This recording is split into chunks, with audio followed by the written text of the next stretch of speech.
At the beginning of the program, we mentioned the importance of technique when fighting a fire with a portable extinguisher.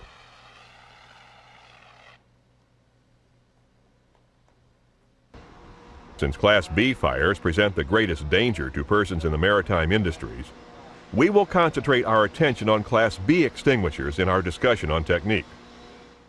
Basically, there are two types of Class B dry chemical extinguishers: the stored pressure extinguisher and the cartridge type extinguisher. Each has special characteristics. With stored pressure extinguishers, the expellent gas and extinguishing agent are stored in a single chamber. The extinguisher is activated by removing the pin and operating the hand lever. Stored pressure extinguishers are available in sizes ranging from 1 to 30 pounds. The advantage of stored pressure units is that they are stored ready to use and are equipped with a pressure gauge that indicates the pressure inside the storage chamber.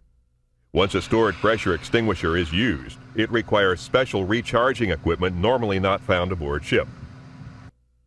The other type of Class B dry chemical extinguisher is the cartridge-operated extinguisher. With this type of extinguisher, the dry chemical agent is stored inside the extinguisher at atmospheric pressure. The expellent gas, on the other hand, is located under pressure in a separate cartridge, located either on the inside or on the outside of the extinguisher. To activate this type of unit, remove the ring pin from the propellant cartridge guard and remove the hose from between the puncture lever and the extinguisher shell. Firmly grasp the nozzle to secure it during pressurization, but do not depress the lever. Don't lean over the unit when charging it. Although rare, the cap or container, if improperly maintained, could fail and cause injury. The extinguisher is activated by releasing the expellent gas into the extinguisher with a quick hard rap to the propellant puncture lever. Finally, test the unit. The discharge is controlled by a valve located at the end of the discharge hose. Regardless of the charging requirement, an extinguisher should never be activated unless you are going to fight a fire. Once the seal is broken, the propellant or agent inside will leak out. To fight fires using a dry chemical extinguisher, approach the fire from the upwind side of the fire if at all possible. Proceed to within 10 to 12 feet of the near edge of the fire. Aim the dry chemical stream slightly ahead of the near edge of the fire using a rapid side-to-side sweeping motion.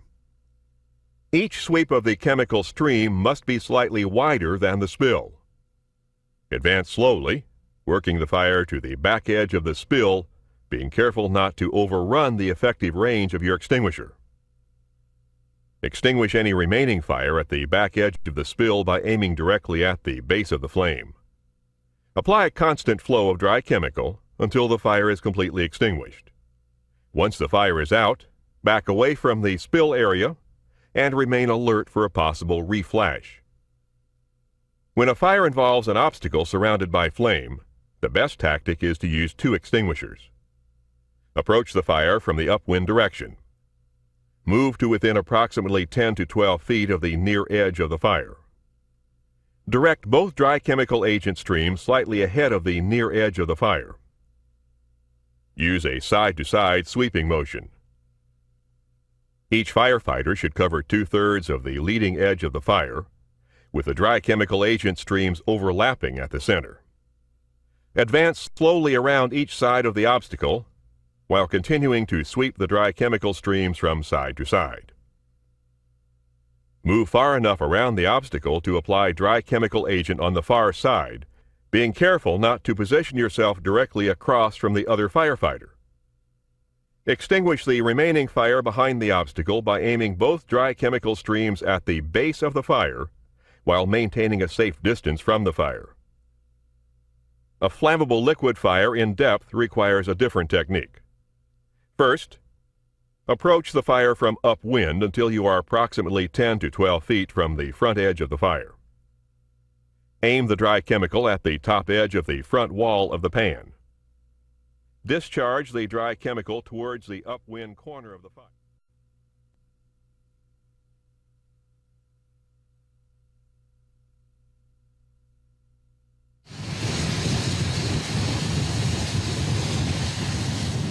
Water is the most commonly used firefighting agent.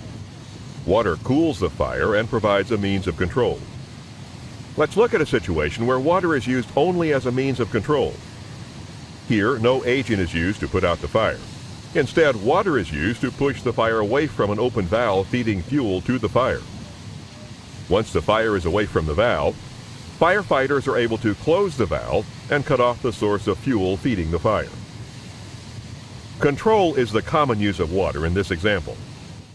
Of course, water does have its negative properties. Water conducts electricity, so it should be used with extreme caution when fighting electrical fires, and only as a last resort, and only after all electrical power has been turned off.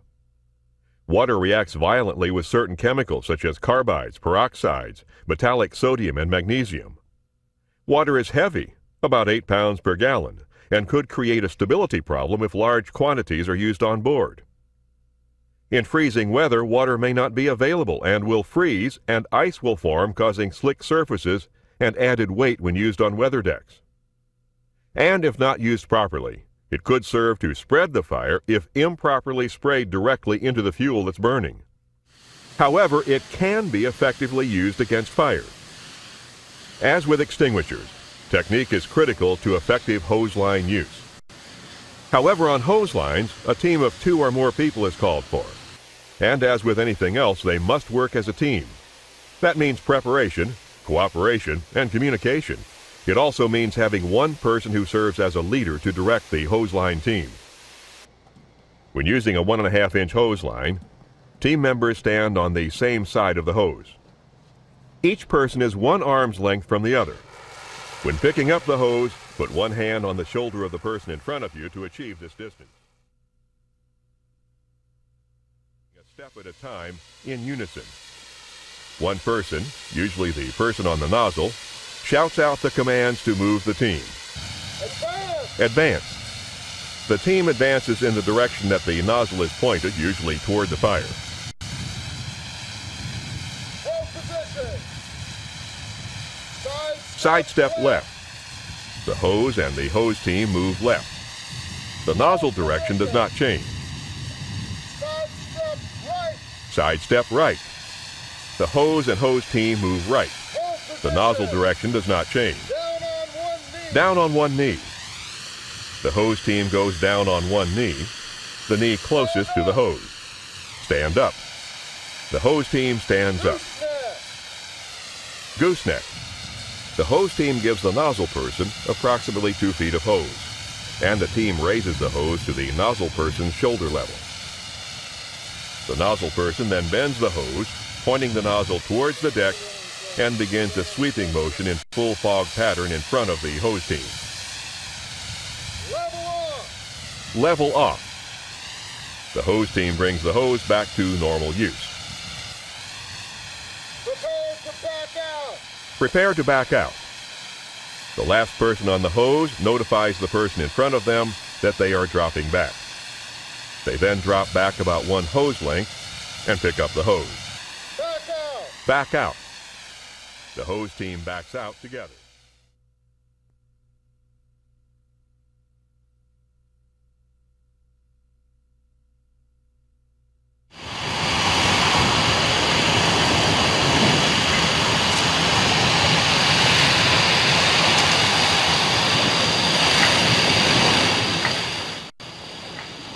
Foam is a very effective firefighting agent.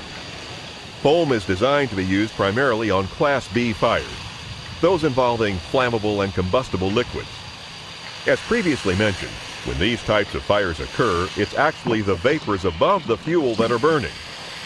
Foam forms a barrier between the fuel and the air and suppresses vapor production. It also separates the flame from the fuel and cools the fuel's surface and surrounding hot metal.